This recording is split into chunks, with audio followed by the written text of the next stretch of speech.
Bienvenidos al estudio de la Palabra de Dios. En esta oportunidad, a todos los hermanos y hermanas y amigos y público en general que por la gracia de Dios están ya dispuestos para poder estudiar la Palabra de Dios en esta oportunidad. Vamos a continuar estudiando el precioso y grandioso mensaje de salvación por fe y gracia sin obras de la ley, para que nadie se gloríe, como dice en Efesios 2:8 al 10. El plan de salvación, tal como se presenta en la palabra de Dios, en el Antiguo y el Nuevo Testamento de la Biblia. El plan de salvación, conforme se presenta en el nuevo pacto en base a la ley de Dios. El plan de salvación en base a la justicia de Cristo. Justificación por la fe en el garante Cristo. La justificación es aceptar a Cristo en nuestra vida, para que Cristo pueda realizar esa obra de salvación en el creyente, lo que el creyente humanamente no puede hacer, pero Cristo lo puede hacer por medio del Espíritu Santo. Ese es el estudio que estamos realizando en este tiempo de gracia que Dios aún extiende para los que conocemos la palabra de Dios y para el mundo entero. Estamos en el estudio número 338 de esta serie de justificación o salvación por fe y gracia. El justo vivirá por la fe. El verdadero cristiano, el verdadero pueblo de Dios, la verdadera iglesia de Dios necesita ser justo para vivir por fe. No dice el pecador vivirá por la fe, hay que hacer una diferencia clara de esto. El mundo religioso, el cristianismo, se ha confundido, porque se enseña la palabra de Dios, el mensaje de salvación, con sabiduría humana. Por líderes, por maestros no convertidos. Ese es el gran problema. Por eso necesitamos en este tiempo comenzar a estudiar nuevamente. Porque la palabra de Dios es verdadera. Dios es real. Y el plan de salvación también es algo verdadero y realmente el plan de salvación debe cambiar la vida del creyente. De una vida de pecado a una vida de santidad, de una vida de desobediencia a una vida de obediencia perfecta a los mandamientos y a la palabra de Dios.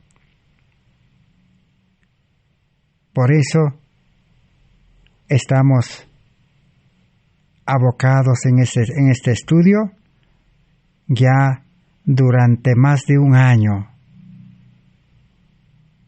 Todos los días, Dios mediante, confiando en que Cristo es nuestro Maestro y el Espíritu Santo es el que obra en nuestra mente, con esa fe, con esa confianza, estamos continuando este estudio.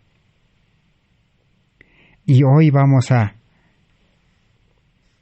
para introducirnos en el estudio que estamos realizando, vamos a leer en el libro Testimonios para la Iglesia, tomo 5, página 505.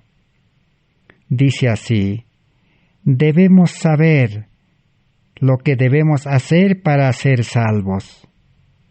Debemos cumplir las condiciones trazadas en la palabra de Dios o morir en nuestros pecados. Todas las promesas de Dios, la mayor promesa de aceptar y recibir la salvación, la vida eterna por fe y gracia, la promesa de experimentar la verdadera conversión por fe y gracia, el nuevo nacimiento por el engendramiento del Espíritu Santo, que es por fe y gracia, una vida cristiana de santidad, una vida cristiana de victoria sobre el pecado. Son promesas, pero son condicionales. Todo lo que Dios promete, recibir el Espíritu Santo, ser hijos de Dios, ser cristianos, todo es condicional. Por eso aquí dice, debemos cumplir las condiciones trazadas en la palabra de Dios o morir en nuestros pecados. Debemos saber qué cambios morales son esenciales para nuestro carácter, por la gracia de Cristo, a fin de ser aptos para las mansiones celestiales. ¿Qué características debe cumplir nuestra vida cristiana, nuestro carácter? La palabra de Dios es clara. Dice, sed perfectos como vuestro Padre que está en los cielos es perfecto.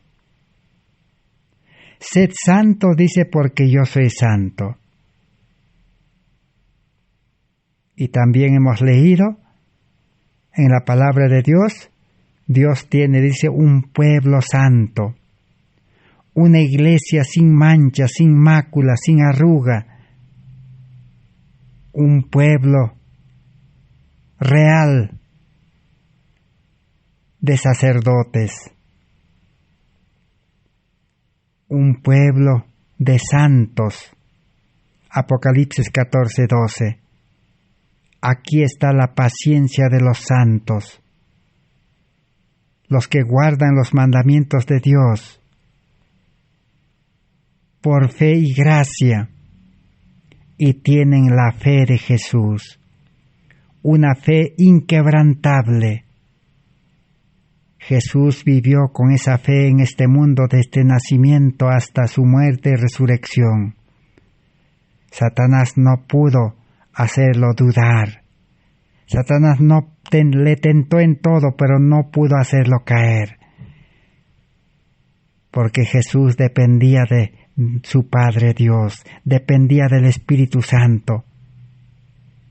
Nunca dio lugar a la carne, al yo. Nunca hizo su voluntad. Esa es la verdadera vida cristiana que la Biblia presenta. No es un cristianismo a medias.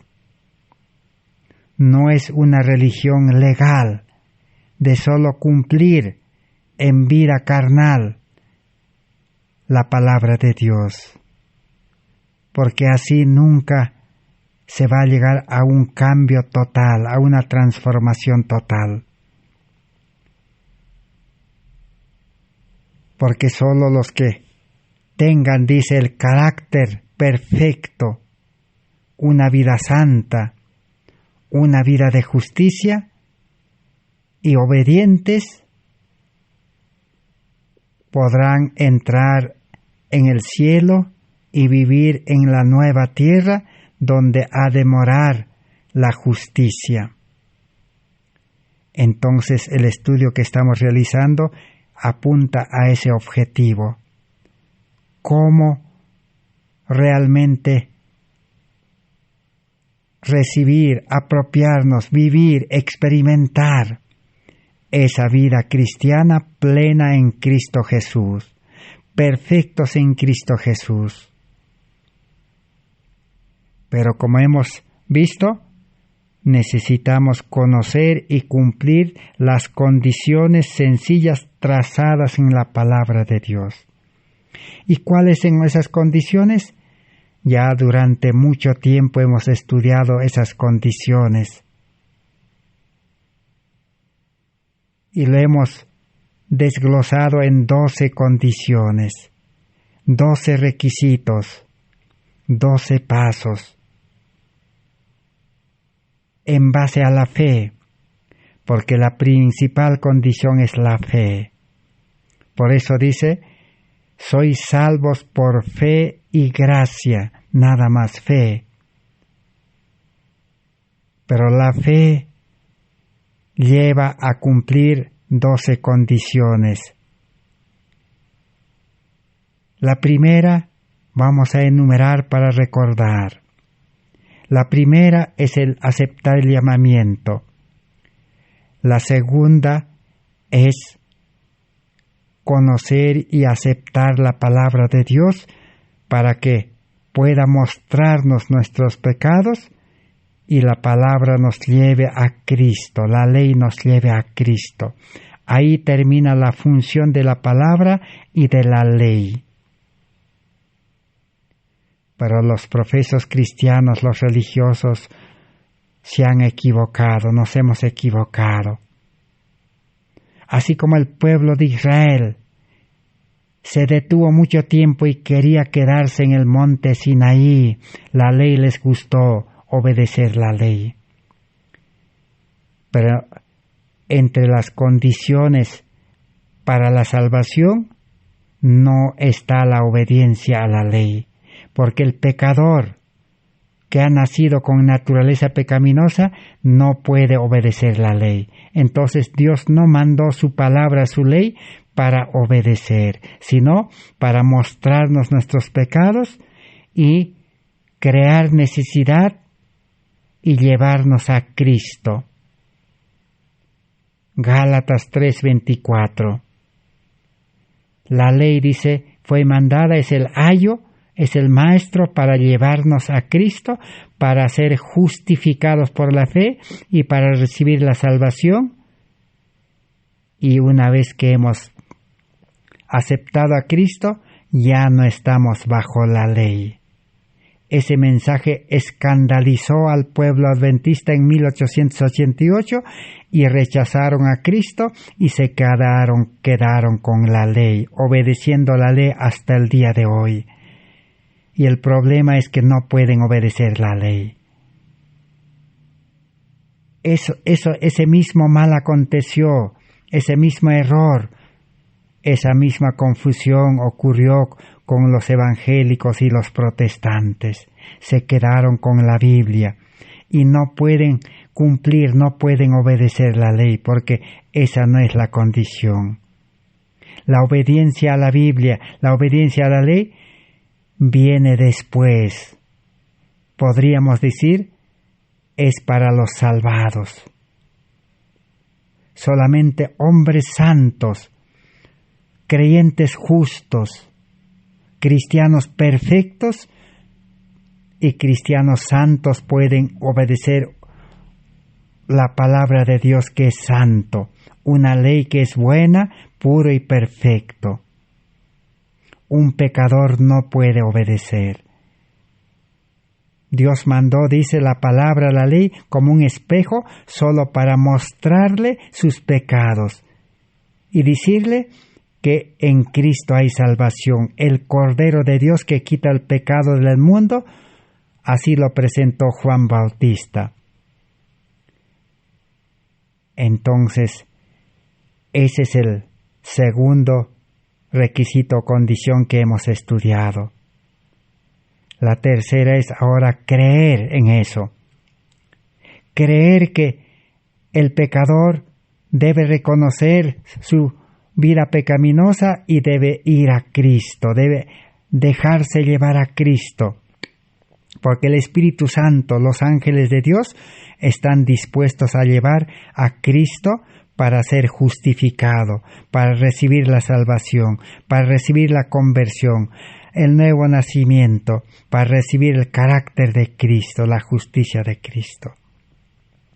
Pero si el pecador se resiste, Dios no puede hacer nada. Por eso creer, fe verdadera es la condición. El cuarto requisito hemos estudiado, humillación. Si no se humilla el pecador, si es orgulloso, si es vanaglorioso, Dios no puede hacer nada. El Espíritu Santo no puede hacer nada, lo deja.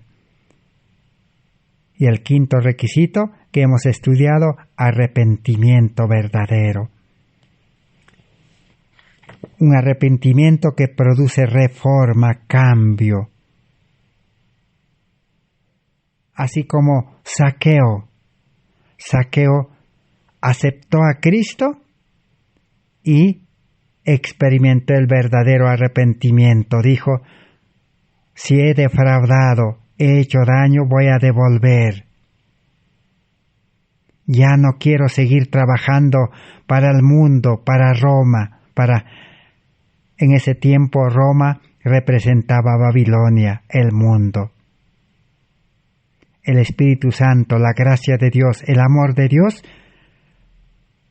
espontáneamente, voluntariamente dejó, renunció para trabajar para el mundo y aceptó a Cristo, que es la salvación. Ese es el verdadero arrepentimiento. La sexta condición que hemos estudiado es abnegación. Negarse a sí mismo, que su vida no vale nada. Es miserable, es pobre, ciego, desnudo. Señor, mi vida carnal por nacimiento no vale nada. Mi vida religiosa que he venido hasta aquí no vale nada. Lo desecho como basura, dijo Pablo en Filipenses capítulo 3. Por aceptar a Cristo lo tengo por basura, mi vida religiosa, dijo. Y el séptimo requisito, condición que hemos estudiado, es renunciar a esa vida humana, carnal, egoísta del yo. Renunciar. Y renunciar a todo lo que uno tiene en este mundo. Porque la palabra de Dios es clara en los requisitos. San Lucas 14:33. Cualquiera que quiera seguirme, quiere ser mi discípulo, mi hijo, dice, renuncia a todo lo que tiene, a todo lo que posee. La palabra todo es todo, o sea, nuestra vida pecaminosa, nuestra preparación, nuestros bienes, todo lo que tenemos, renunciar. Entregarlo a Cristo, venid a mí todos los trabajados y cargados, traigan sus cargas tal como están, dice Jesús, entréguenme todo y yo les voy a dar una vida nueva y les voy a dar mi carga que es ligera, fácil, dice Jesús. Para eso necesita renuncia. Octava condición que hemos estudiado es confesión.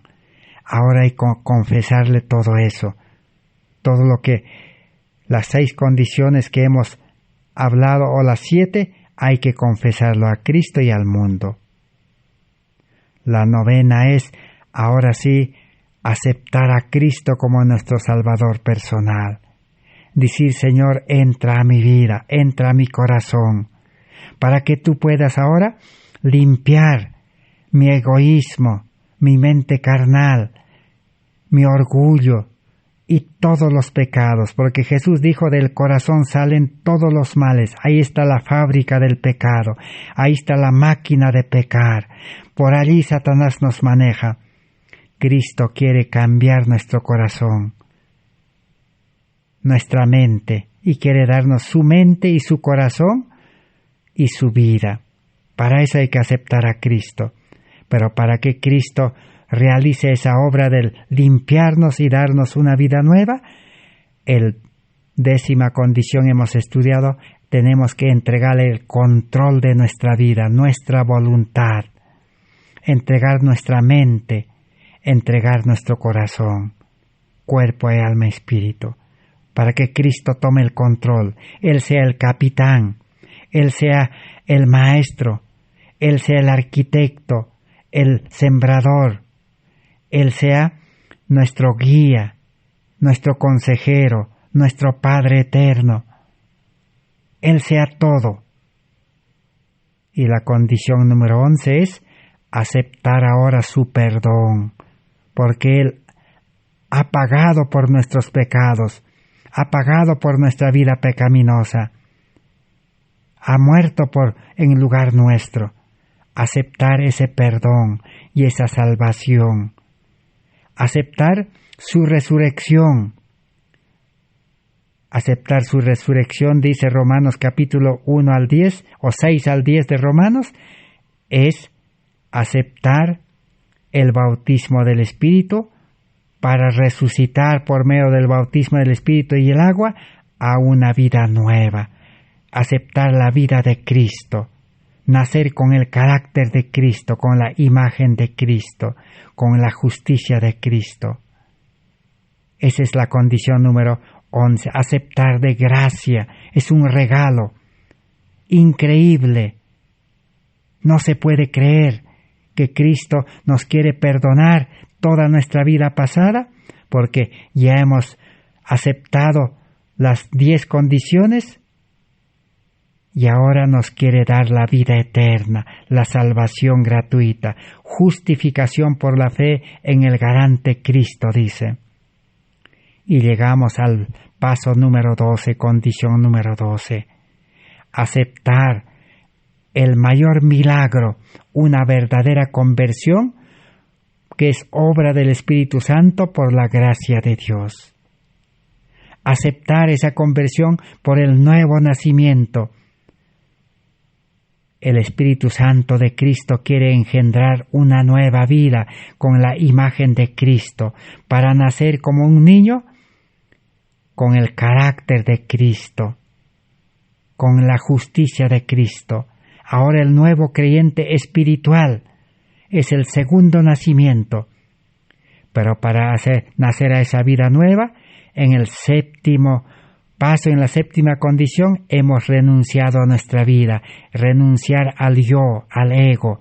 El yo debe morir. Así como Jesús dijo, el grano debe morir para dar lugar a una nueva vida.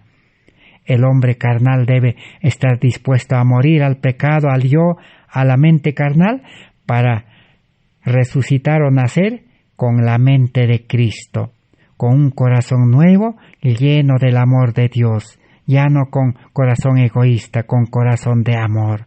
La ley de Dios escrita en el corazón. Esas son las condiciones. Todo es por fe y todo es obra del Espíritu Santo. El hombre lo único que necesita es confiar. Confiar es entregar su vida y confiar en todas las promesas de Dios. Que sí se puede recibir la salvación por fe y gracia por medio del nuevo nacimiento, y sí se puede vivir ahora permaneciendo en Cristo, dependiendo de Cristo, dirigido por el Espíritu Santo, vivir una vida de santidad, crecer en perfección, crecer en santidad, hasta dar los frutos del Espíritu Santo. Es obra de Dios en el hombre. Cristo es el que prepara al creyente. El hombre no puede prepararse. En vano los predicadores, maestros dicen, hay que prepararse, hermanos, para la venida de Cristo. Hay que aprender a tener amor. Hay que mejorar nuestro carácter, nuestra conducta, obedeciendo a la palabra de Dios. No es así. El pueblo de Israel también así enseñaba. Es el antiguo pacto, se equivocaron. Por eso dice el antiguo Israel que iba tras una ley de justicia por obras de la ley, no alcanzó justicia. Fracasaron. Rechazaron a Cristo el Salvador y lo crucificaron. Así también en este tiempo de crisis, de angustia que el mundo está comenzando a vivir, los cristianos negarán a Cristo, rechazarán a Cristo. Ya al no reunirse con ese amor verdadero en cuerpo físico, mental y espiritual, los creyentes, al no poder reunirse o al obedecer las leyes de este mundo, ya están negando a Cristo. Pero esto es la cruda verdad, no van a poder aceptar los líderes ni los creyentes. Y no solo termina esta negación allí como Pedro, también al no poder visitar a los enfermos, a los hospitales, a las cárceles, en este tiempo, a las viudas, a los huérfanos en sus casas que están enfermos con el COVID-19, con esa pandemia, con esa gripe, fiebre, peste, si no pueden visitar, ya están negando a Cristo. ¿Por qué no pueden visitar? Es porque no tenemos el Espíritu de Dios, no tenemos el amor de Dios. Entonces el hombre carnal es miedolento. El hombre pecaminoso no va a poder hacer esa obra.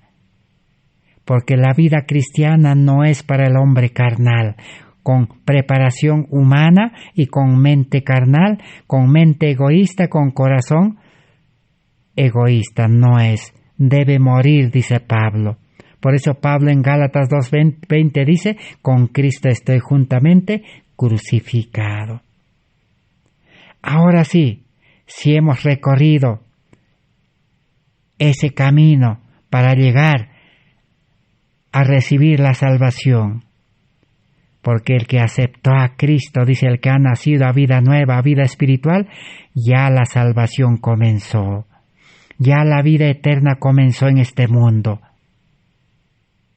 No hay que esperar todavía la salvación ni la vida eterna. Lo único que hay que esperar es entrar al reino de los cielos y a la nueva tierra. Pero para entrar al reino de Dios y a la nueva tierra, el verdadero cristiano que ha nacido a vida nueva, ahora tiene que hacer un pacto con Dios, el nuevo pacto. El nuevo pacto es ahora decir, Señor, gracias por la salvación, gracias por la nueva vida espiritual, gracias que estoy muerto al pecado ya, por obra del Espíritu Santo. Gracias por esta vida nueva, así que estoy dispuesto a mantenerme, a permanecer en Cristo en el nuevo pacto, para no volver a la vida antigua. Esa es la promesa del nuevo hombre, el nuevo pacto. Entonces, el Espíritu Santo ya tiene grabado la ley de Dios en el corazón, el nuevo pacto, para que el creyente ahora permanezca en Cristo y no haga más su voluntad y no vuelva al mundo y nunca más sea esclavo del mundo, ni obedezca a su yo, a su ego, ni a su suficiencia propia como Pedro, porque si no vamos a caer como Pedro, vamos a negar. Hoy también el cristianismo, como no ha experimentado esta verdadera salvación que es la justificación por la fe en Cristo Jesús, hoy no puede predicar en los estadios, en los coliseos, no puede hacer campañas evangelísticas en las plazas. No puede, está negando a Cristo. Porque sencillamente es que no tenemos el Espíritu de Dios. El Espíritu de Dios está trabajando por fuera, pero el Espíritu de Dios se recibe en el nuevo nacimiento, porque engendra nueva vida y el Espíritu de Dios es el que ahora lo va a conducir al verdadero creyente. Por eso la Biblia es tan clara. En 1 de Juan 3, verso 3, 6, 9, el que es nacido de Dios no peca. Entonces, ahora el nuevo creyente, allí estamos, vamos a continuar estudiando. El verdadero creyente espiritual, nacido de Dios, con el amor de Dios, ahora tiene que pasar por el bautismo del agua. y necesita ahora ser llevado por el Espíritu Santo ante los ministros, pastores, que también son convertidos para que le bauticen en el agua, como confesión al mundo, como testimonio al mundo. Ese es el pacto que realiza por medio del bautismo del agua. Pero ahora tiene que integrarse a la iglesia, al pueblo de Dios. Y exactamente estamos estudiando eso por la gracia de Dios. Hemos aprendido hasta aquí y vamos a seguir aprendiendo. Hay dos pueblos de Dios, dos iglesias de Dios. Y los dos pueblos son de Dios. Y las dos iglesias son de Dios. Pero en el mundo hay 34,000 iglesias según los estudiosos de las religiones. Tendremos que creer por fe. Y si hablamos para los adventistas guardadores de la ley del sábado, hay miles y miles de iglesias adventistas organizadas, aparte de la corporación adventista. Y hay también miles de grupos independientes, ministerios independientes y grupos adventistas también. Pero dentro de todos esos miles, solamente Dios tiene un pueblo organizado, una iglesia organizada, y Dios tiene un pueblo santo, fiel, una iglesia perfecta, pura, limpia y fiel. Y ya hemos estudiado las condiciones. El pueblo de Dios, la iglesia de Dios que es militante y es de Dios organizado, está compuesto por dos clases de creyentes, trigo y cizaña, fieles e infieles, prudentes, fatuas, corderos y cabritos. Y así podemos diferenciar de muchas maneras. Pero a la final, dentro de esa iglesia militante donde hay buenos y malos, ahí dentro está la verdadera iglesia de Dios, el verdadero pueblo de Dios, que son los fieles, los santos. En el estudio anterior hemos leído eso. En Hechos de los Apóstoles, página 10. En todos los tiempos, dice, la iglesia de Dios siempre fue constituido por fieles, por santos, por justos, pero es una iglesia escondida, es una iglesia oculta, es una iglesia invisible para los ojos humanos. Solo Dios conoce. Está dentro de la iglesia militante. Cuando se realice el zarandeo, entonces solo saldrá la iglesia triunfante. Y esa iglesia triunfante se unirá a la iglesia escondida, oculta e invisible que está dentro de las 34,000 iglesias en el mundo. Hay sinceros, hay fieles, hay santos, hay justos que están dentro de esas iglesias también. Y se unirá el pueblo de Dios. El Espíritu de Dios los unirá, el amor de Dios los unirá. ¿Dónde los va a unir? En el campo, dicen los puestos de avanzada. Y allí el Espíritu Santo los educará con la verdadera educación en la obra médico-misionera. Y recibirán la lluvia tardía, el fuerte pregón, y iluminarán el mundo, inundarán el mundo con las aguas de vida que es Cristo, con la luz que es Cristo, con el carácter de Cristo en sus vidas, con la gloria de Dios en sus vidas, con la imagen de Cristo en sus vidas, con el amor de Dios en el corazón, en la experiencia. El mundo está esperando ya no predicadores teóricos. Ya ellos cumplieron su función. Ahora espera el mundo a cristianos verdaderos con el carácter de Cristo que vivan la vida de Cristo. Entonces así se cumplirá: id por todo el mundo y predicad el Evangelio. Jesús dijo: yo estaré con vosotros. Pero no salgan, dijo, sin el Espíritu Santo. Tienen que recibir el Espíritu Santo. Porque el Espíritu Santo es el que da nuevo nacimiento, es el que da el carácter de Cristo, es el que libera del mundo, de la naturaleza pecaminosa, de los hábitos, costumbres, inclinaciones, todo lo malo que tiene el hombre. El Espíritu Santo purifica, limpia y santifica y presenta a Dios una iglesia santo, limpio, puro, sin mancha, sin mácula, sin pecado. Ahora sí, esa iglesia vivirá por fe. Los justos vivirán por fe. Hay que entonces diferenciar. La iglesia, el pueblo de Dios verdadero, está escondido. Está escondido dentro de la iglesia militante y de todas las iglesias de este mundo. Y en el mundo también, los que no pertenecen a ningún grupo, ninguna iglesia, también allí está el pueblo de Dios esperando también muchos. Así que hay esperanza para todos. Jesús ya rompió la pared divisoria. Los judíos eran exclusivistas.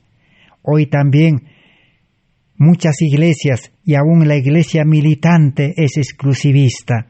Por eso este evangelio no ha llegado al mundo. Pero hoy nos está dando la última oportunidad, quién sabe. Para continuar estudiando, vamos a leer en el libro deseado de todas las gentes, que nos relata, tal como la Biblia en los Evangelios relata, a la iglesia de Israel, a la iglesia judía en Jerusalén. ¿Dónde estaba el pueblo de Dios militante en ese tiempo? Eran los judíos. Y también los samaritanos eran también la iglesia de Dios, pero no era iglesia militante ya. La militante eran los judíos. Los samaritanos y muchos otros grupos más, habían saduceos, fariseos, habían muchas otras sectas más. Ellos representan a las 34,000 iglesias que están hoy en el mundo. Y Jesús vino, así como hoy Jesús está siendo presentado al mundo por medio de este mensaje de justificación por la fe. Y todos los que comprendan, acepten y reciban, tienen la obligación de reproducirlo, de llevarlo al mundo. El Espíritu Santo los constreñirá, el Espíritu Santo los dirigirá, los guiará para llevar este mensaje. Pero hoy los creyentes, fieles, sinceros, están escondidos, son invisibles a los ojos humanos. Pero el mensaje también es para todos. Vamos a leer qué dice. Había un hombre en Jerusalén llamado Simeón, y este hombre justo, pío, era sacerdote. Esperaba la consolación de Israel, y el Espíritu Santo era sobre él, y había recibido respuesta del Espíritu Santo, que no vería la muerte antes que viniese el Mesías, el Cristo, el Señor. Pero los judíos habían traído esta calamidad sobre sí mismos. Si hubiesen andado con fidelidad y humildad delante de Dios, de alguna manera señalada, Él habría hecho inofensiva para ellos la ira del rey. Pero se habían separado de Dios por sus pecados y habían rechazado al Espíritu Santo, que era el único escudo que podía librarles. Ahí están las dos iglesias, los dos pueblos.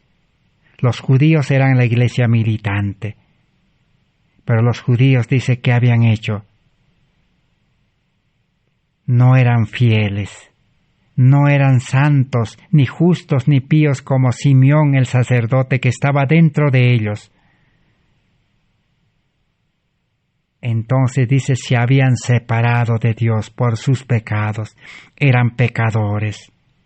Y Jesús les dijo, vosotros sois pecadores, hijos de vuestro padre el diablo. San Juan 8:44. Pero dentro de esa iglesia militante había Simeón el sacerdote, justo, pío, santo, y nadie lo conocía, nadie lo veía, estaba escondido, era invisible para ojos humanos. Pero Jesús lo reconoció. Cuando Jesús fue llevado a los 8 días de nacido, ese sacerdote lo recibió y lo proclamó como el Mesías, como el Hijo de Dios. ¡Qué dicha, qué alegría! Hoy también así hay fieles santos que están clamando por las abominaciones que se cometen en medio de ellas. Pero ya la crisis ha comenzado. Ya en cualquier momento el Espíritu de Dios los sacará de esos medios por el medio del zarandeo del testigo fiel de Apocalipsis 3:14 al 18. Y el pueblo de Dios ya se va a unir. Al pueblo de Dios verdadero, de santos justos, le espera un brillante amanecer. Así hoy se está cumpliendo. Por eso, en el libro Alza tus ojos 226 dice, Dios tenía una iglesia cuando Adán y Eva y Abel recibieron con gozo las buenas nuevas de que Jesús era el Redentor del mundo. ¿Quién era la iglesia de Dios al principio? Adán, Eva y Abel, el pueblo santo. Pero el pueblo militante, allí estaba también Caín. Pero el pueblo militante está condenado a perderse, a fracasar, porque se apartaron de Dios y permiten el pecado. Y son culpables los dirigentes porque permiten cristianos pecadores. Dice, Dios tenía una iglesia cuando Adán, Eva y Abel recibieron con gozo, dice, ¿no? Pero comprendieron tan plenamente entonces como nosotros ahora la promesa de la presencia del Señor en medio de ellos. Donde quiera que Enoc se encontraba con uno o dos que estuvieran deseosos de oír el mensaje que tenía para ellos, Jesús se les unía en su adoración. En los días de Enoc había algunos entre los inicuos habitantes de la tierra que creían. El Señor, sin embargo, nunca dejó a sus pocos fieles sin su presencia, ni al mundo sin un testigo. Enoc también era un fiel pueblo de Dios, de la iglesia de Dios. Y todos los que aceptaban su mensaje se unían con él y los llevaba al campo, dice. Enoc venía del campo a las poblaciones a anunciar al Mesías, al Salvador verdadero. Hoy también los fieles, los santos, que nadie los conoce, nadie los ve, porque con ojos humanos no se puede ver, deben ceder, dice, a la atracción del Espíritu Santo. Deben dejarse llevar por el Espíritu Santo. Si el Espíritu Santo ha puesto en tu mente, en tu corazón, ese vivo deseo, ese deseo ardiente de ir al campo, entonces, hermano, hermana, usted que me escucha, debe obedecer al Espíritu Santo. No debe obedecer a los líderes, porque los líderes le van a decir, tienes que permanecer en la iglesia, en el grupo, tienes que ir a trabajar al mundo para traer diezmos. Así no es el Evangelio. Jesús no dejó el ejemplo así. Jesús a los discípulos de 2 en 2 los mandó. Esperen, les dijo el Espíritu Santo, para que salgan al mundo a trabajar de 2 en 2 en grupos, para compartir todo por amor.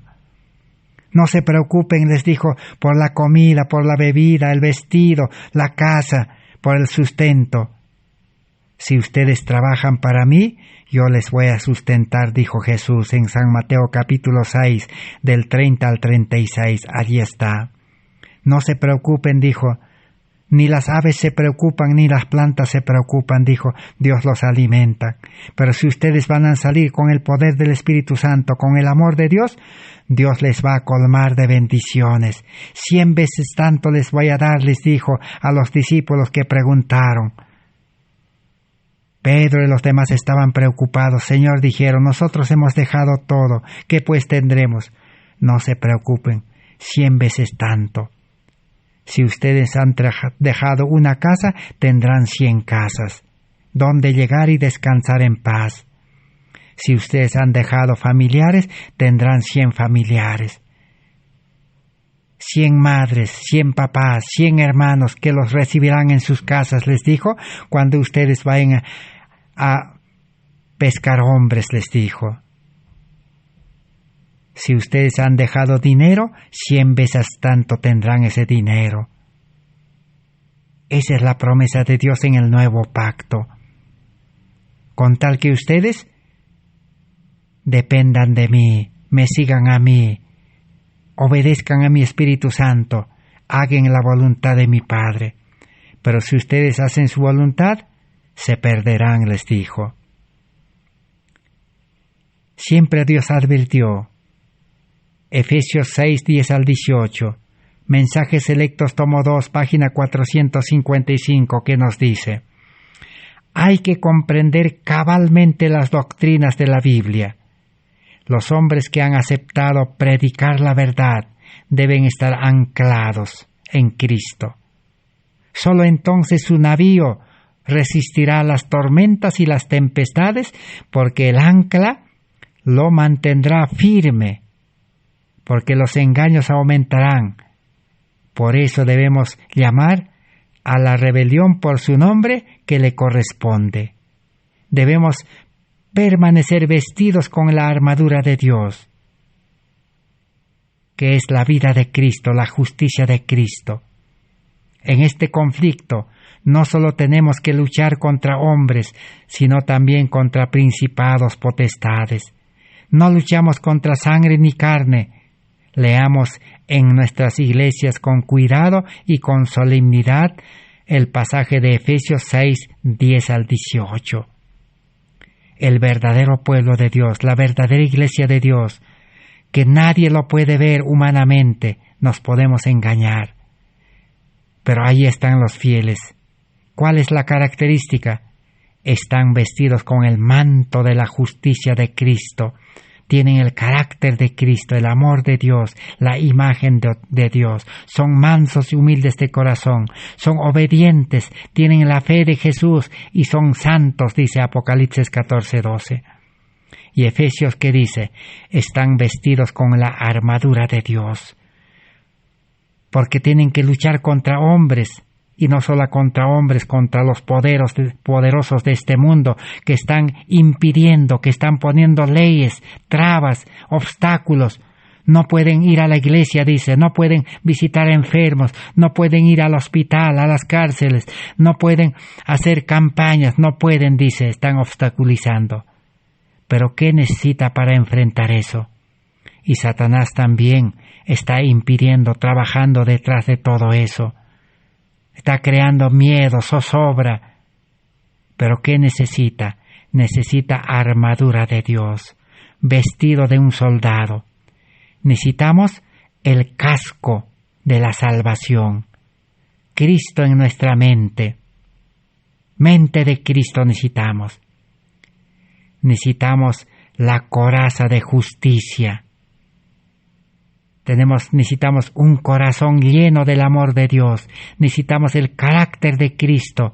Es el que nos va a defender como la coraza. Necesitamos aprestar nuestros pies con el evangelio de las buenas nuevas, de la buena noticia. No un evangelio difícil que le lleva a obedecer al hombre carnal, una obediencia a la ley humanamente, carnalmente no. Evangelio es para las buenas nuevas. Necesitamos cumplir las 12 condiciones para nacer a vida nueva con el carácter de Cristo, con el amor de Dios, con la vida espiritual, con el Espíritu Santo. Ahora sí, la obediencia será fácil. Hacer obras de Dios fácil, predicar el Evangelio fácil, con Cristo, con la gracia, con el Espíritu Santo fácil. Eso es estar con las sandalias del Evangelio, con las botas del Evangelio. Pero el que hace difícil la salvación dice, anda a trabajar al mundo, trae los diezmos nada más. No estamos diciendo que no se debe pagar diezmos, sino el verdadero creyente no solo paga el diezmo, sino también el 90% es de Cristo, administra, es administrador, lo invierte en predicar el Evangelio, el 90%, y el 10% entrega como diezmo para seguir predicando. Es lo mismo que Jesús dijo. Jesús les dijo a los judíos, a los doctores de la ley, ¿qué les dijo? Ustedes diezman, les dijo, el eneldo, el comino, la menta. Pero eso no les va a salvar, les dijo, están mal. Pero no es malo diezmar, les dijo. Lo que les falta es, dijo, la fe, la justicia, la misericordia y el amor. Y si ustedes tienen la fe, el espíritu, la justicia, el amor, la misericordia, pero ahora no dejen de diezmar, les dijo. Ahora sí el diezmo tendrá validez. Eso mismo acontece hoy en día.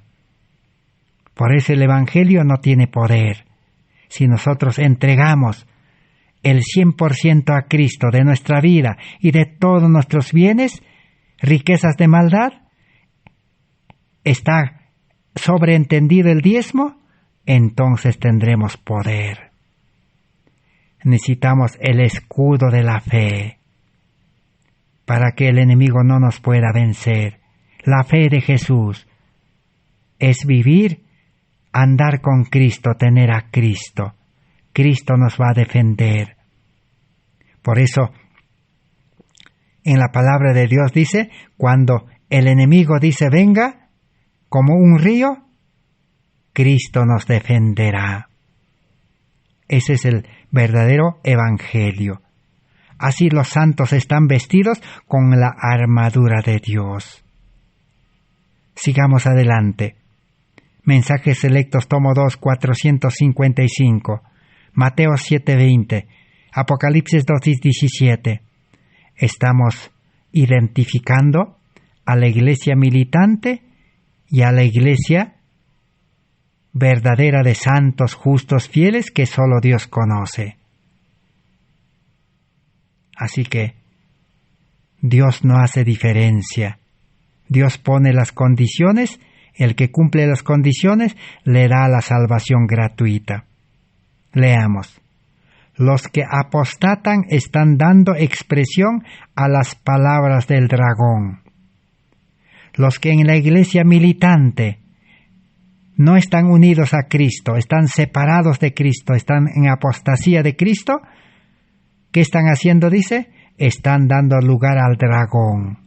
Se están uniendo al dragón. ¿Quién es el dragón? Diablo y Satanás. ¿Y quién son sus representantes?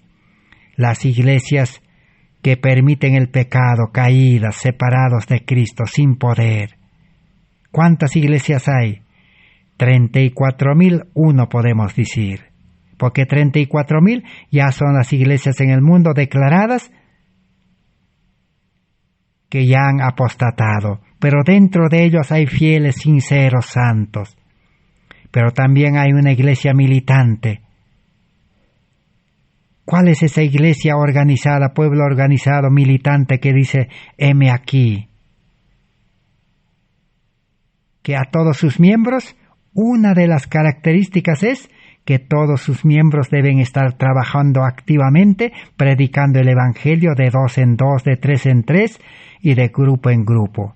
Aún los apostatados, los que no están unidos a Cristo, como Judas, que no estaba unido a Cristo de todo corazón, como Pedro y los apóstoles que no estaban con verdadera conversión, pero estaban predicando todos los días. Así es la iglesia militante. Pero hay fieles e infieles. Pero si todos los días activamente no están predicando, sea en la ciudad, sea en el campo, la iglesia militante no es iglesia militante, se engaña y engaña a sus filigreses. La verdad hiere, pero la mentira mata.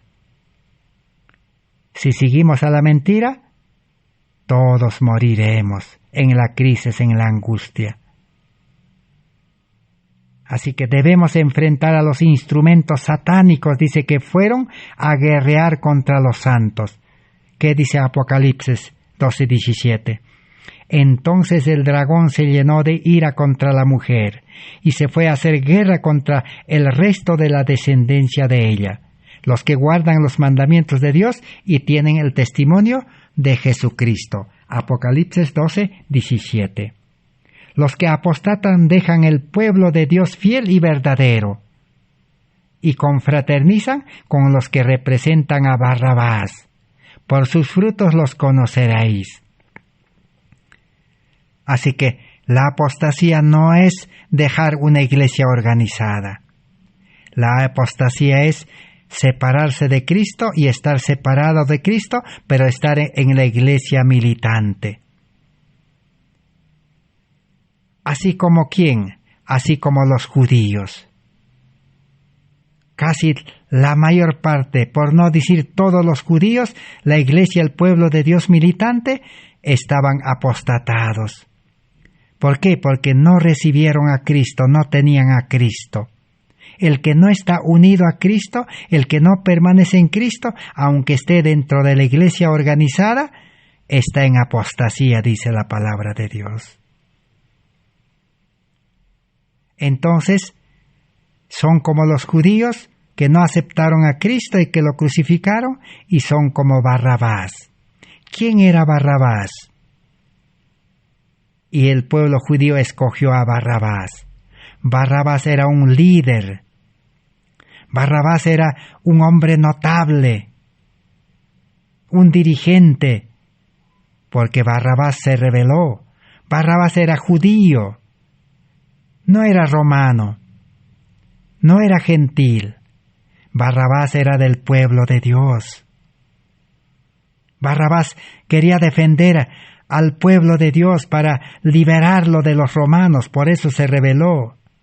Así está la historia, pero los líderes a veces no aclaran esto, no clarifican, no dicen la verdad, se pasan de largo. Barrabás era un líder. Hoy día hay líderes como Barrabás que están en la iglesia militante y en todas las iglesias. Y los filigreses escogen a su líder, a su Barrabás, confían. Por eso el pueblo judío se perdió y crucificó a Cristo. Por eso los adventistas que confiaron en sus dirigentes, en sus pastores en 1888 hasta el día de hoy, se perdieron. Porque Jorge Butler, Urias Smith y todos los demás pastores que estuvieron en Minneapolis, más de 90 pastores, representaban a Barrabás. Y todo el pueblo adventista siguió a sus líderes y rechazó el mensaje de justificación por la fe que presentaron, ¿quién? Que presentaron Elena G. de White, el pastor Jones y el pastor Waggoner. Lo rechazaron hasta el día de hoy. Por eso no tienen amor verdadero en el corazón. No tienen el Espíritu de Dios, no tienen el carácter de Cristo, no tienen la luz para iluminar al mundo, por eso no salen al mundo. Porque ¿con qué luz van a salir al mundo si el mundo está prohibiendo, está impidiendo? Tiniebla es leyes que prohíben predicar el Evangelio, leyes que prohíben visitar a los enfermos. Eso es tinieblas, no tienen luz. No tenemos luz, hay que reconocer, hay que ser sinceros. estamos en apostasía dentro de la iglesia militante o dentro de las demás iglesias. Pero hay sinceros allí, necesitamos ser sinceros, fieles, santos, justos, por medio del mensaje de justificación por la fe. Para terminar el estudio de el día de hoy, vamos a leer en el libro Mensajes Selectos, tomo 2, 436, basado en el libro de Isaías 21:12. Todo tiene base en la Biblia. La mañana viene y después la noche, dice. La trompeta debe hacerse resonar con notas certeras, porque estamos en el gran día de la preparación del Señor. El pueblo de Dios, esos sinceros, esos fieles, santos, que están escondidos, que están invisibles, ya necesitan levantarse y tocar la trompeta. Pero no una trompeta de metal, porque una trompeta de metal no va a despertar a nadie. Necesita una trompeta de oro. La trompeta es el creyente, el oro es el amor, el Espíritu Santo y la fe de Jesús. Muchas doctrinas están en boga en nuestro mundo hoy. Hay muchas orientaciones religiosas, ya hemos dicho 34,000, que cuentan con miles y decenas y miles de adherentes, pero hay una sola iglesia que cuenta con la aprobación de Dios. Hay una religión del hombre y una religión de Dios. La iglesia militante tiene la religión del hombre, porque hay infieles fieles, pero la religión de Dios, el pueblo de Dios, la iglesia de Dios está escondido, oculto. Esa es la que tiene la aprobación de Dios. ¿Y quién es su líder, su dirigente, su cabeza? Es Cristo. Debemos tener nuestras almas afianzadas en la roca eterna, en Cristo. Todas las cosas que hay en el mundo, tanto los hombres como las doctrinas y la naturaleza misma, están cumpliendo la segura palabra profética y realizando su obra grandiosa y final en la historia de este mundo. Los miembros del pueblo remanente, que se purifican sus almas mediante la obediencia a la verdad, se fortalecen en el proceso probatorio y manifiestan la belleza de la santidad en medio de la apostasía circundante. Así que los fieles están santificándose por la obra del Espíritu Santo. Es el pueblo remanente que será zarandeado pronto. Y yo creo que ya esta crisis está comenzando a zarandearnos. Hay que obedecer al Espíritu Santo. El Espíritu Santo habla a la mente, pone un vivo deseo, un ardiente deseo de hacer las cosas de Dios y de dejar el mundo. Entonces hay que consagrarse, como los sacerdotes se consagraban solamente a la vida del santuario. El santuario es Cristo, hay que consagrarse a la obra de Cristo. Así nosotros podemos ser entonces,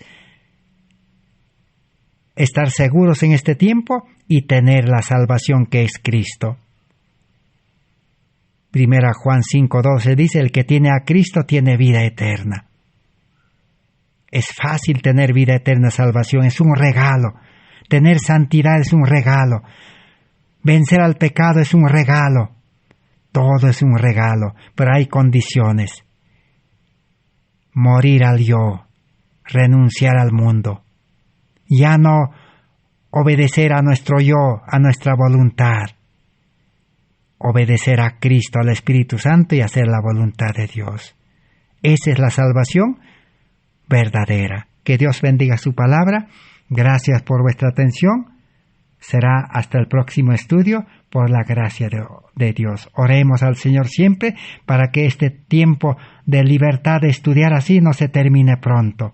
Y Dios nos dé el tiempo y nos libere de las actividades, ocupaciones, afanes de este mundo, porque afanado en este mundo no vamos a entender. No se puede servir a dos señores. Gracias a Dios. Amén.